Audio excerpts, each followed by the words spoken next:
Buffalo Bill, il est né dans les plaines de l'Iowa en 1846 et il va imaginer un spectacle qui met en scène cette conquête de l'Ouest américain, et c'est ce qu'il fait dès 1883. C'est tout de suite un très grand succès, et c'est ce spectacle, le Wild West Show, qu'il va venir présenter dans tous les États-Unis et le Canada, et qu'il viendra présenter à 2 reprises en France, en 1889 et en 1905. Et pendant la tournée de 1905, il débarquera à Elbeuf, ici, sur le champ de foire. C'était la première fois que des Elbeviens voyaient des Indiens dans leur ville.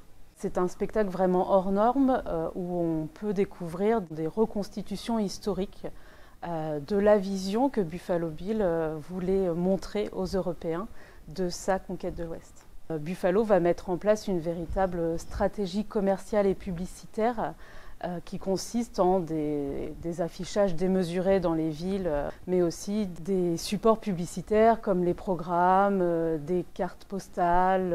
En entrant dans l'exposition, on commence par celle-ci, qui est l'une des premières affiches réalisées pour le spectacle, où on découvre un Buffalo Bill, les cheveux longs, le petit bouc et la moustache. Et ensuite, il va véritablement construire son image, s'accessoiriser avec le chapeau, le fameux Stetson, et tout un costume que l'on retrouvera sur l'ensemble des affiches, la veste à franges, les bottes hautes et tout son matériel pour monter à cheval.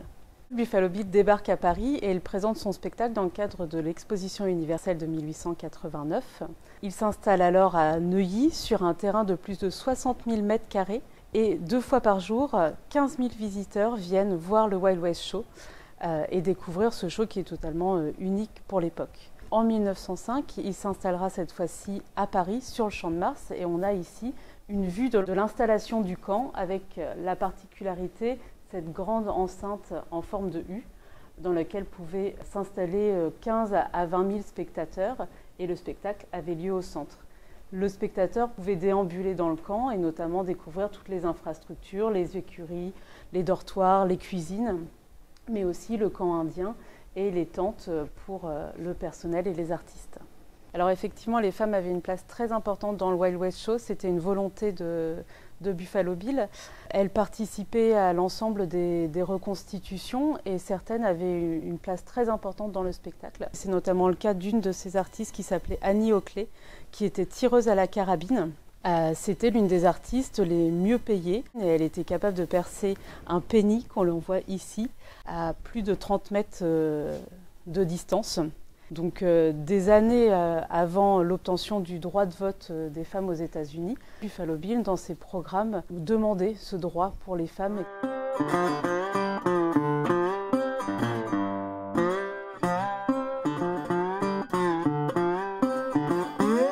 Les Indiens dans le show participaient comme les autres artistes aux reconstitutions historiques et ils venaient volontairement dans ce spectacle. Donc pour eux c'était plutôt une fierté de participer à ce show, ils étaient rémunérés, ils avaient des contrats en bonne et due forme.